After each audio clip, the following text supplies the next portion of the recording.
Recipe 1 pot chole rice. Feel like eating chole biryani? Thought of making a simple chole rice. As the first ingredient, oil into the pan and some butter. When the butter starts melting, I am going to add the whole Garam Masala.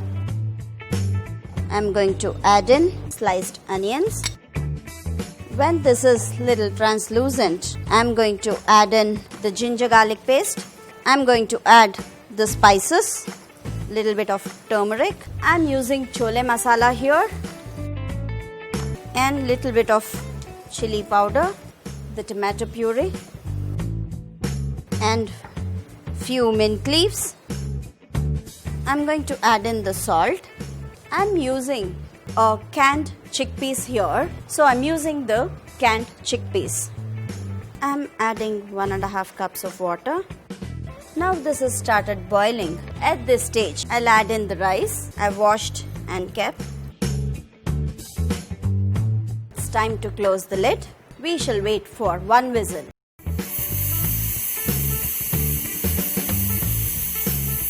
Now the cooker is cool. I'm having chole rice with some buttermilk. For more recipes, like and subscribe SPL Food.